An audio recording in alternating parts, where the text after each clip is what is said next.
The Greater Port Harcourt City Development was established by law on the 2nd of April 2009 with a mandate to facilitate the implementation of the Greater Port Harcourt Masterplan and build the new city.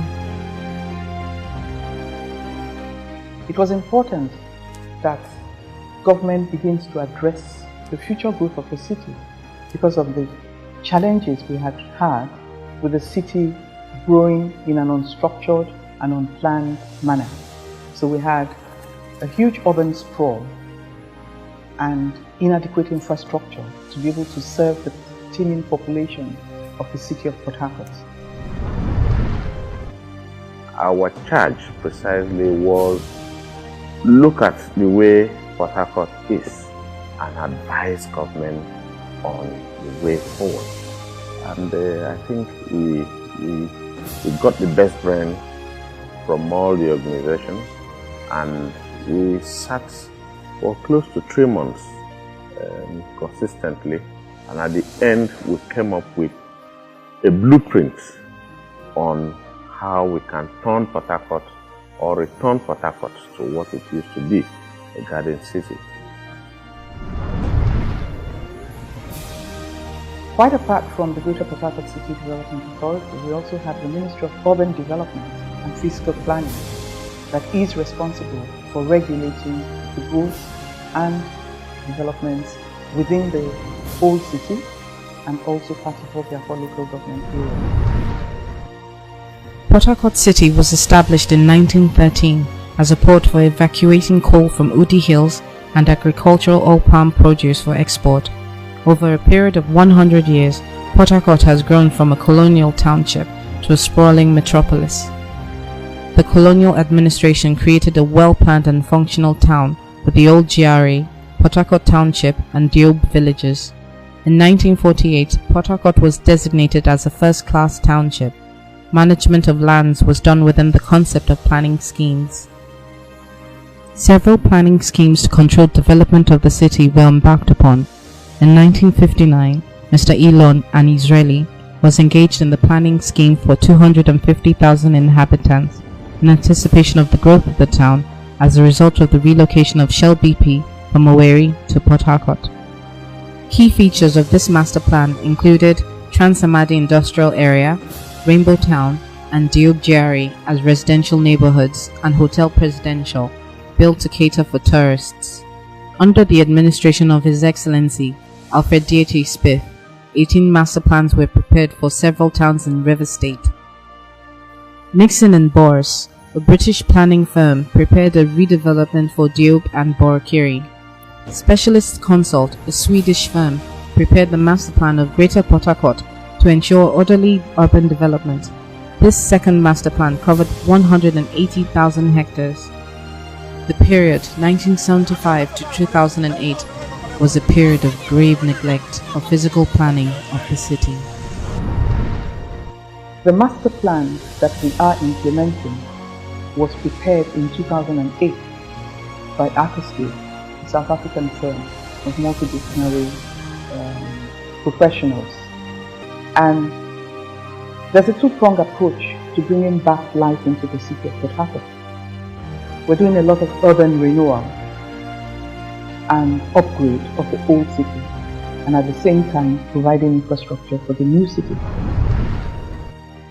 So one came up with the concept of a new city that had law and order and establishment with proper infrastructure. People were building without necessarily having necessary infrastructure. There was no water, there was no power, there was no sewage infrastructure or any kind of infrastructure. So people just go into a bush and do whatever they like. The Greater Port Harcourt City Development Authority has commenced the execution of infrastructure projects in the new city. These projects include electricity supply substation to connect PHCN power supply to the new city, as well as electricity supply to the sports precinct and street lighting within Phase 1A.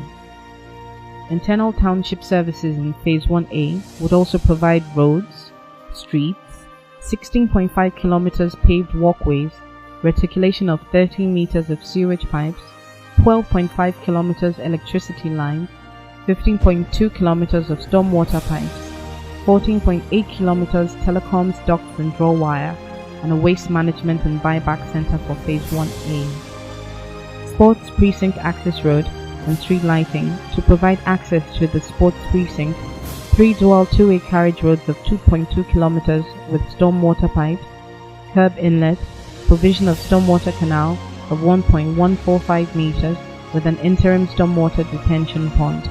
The road is also being maintained as a standard quality. Each layer is being tested by our lab engineers and lab technicians. To mention a few, we have the field density test being carried out, as well as the curing test. We have each layer being called out to be tested for the bearing capacity of impact to be placed on the road.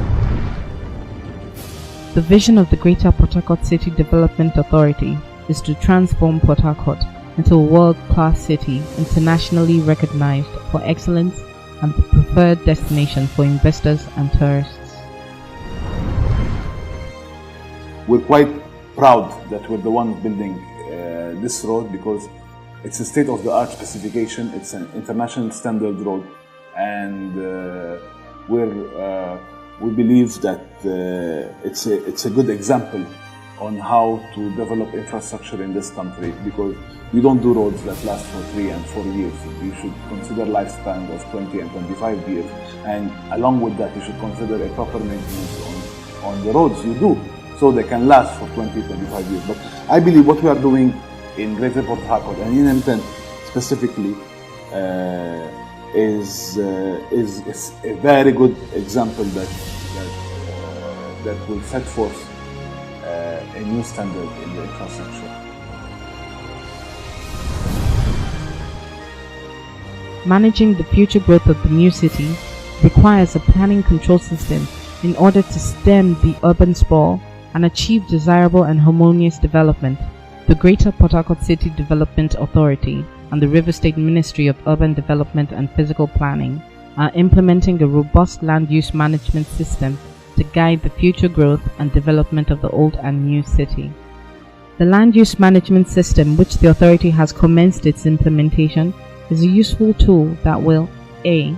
Control existing land uses and prohibit illegal developments, B.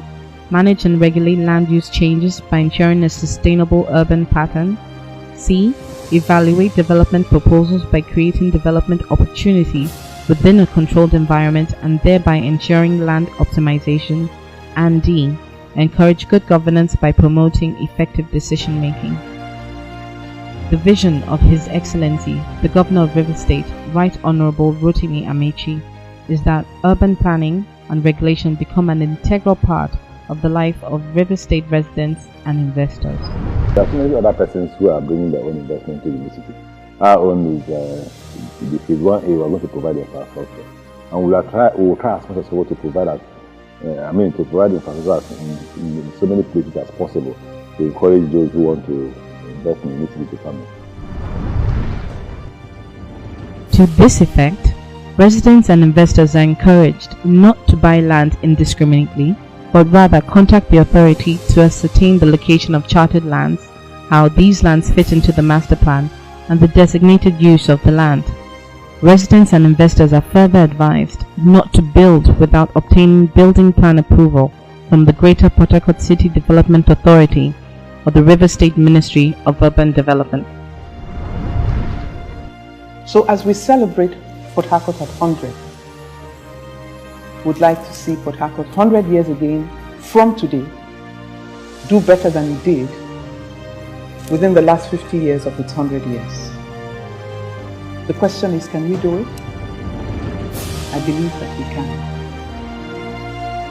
Port Harcourt was known as the Garden City. It was celebrated as the Garden City. With a bit of effort and planning, it can assume the same status that it was always known as a Garden City. Thank you.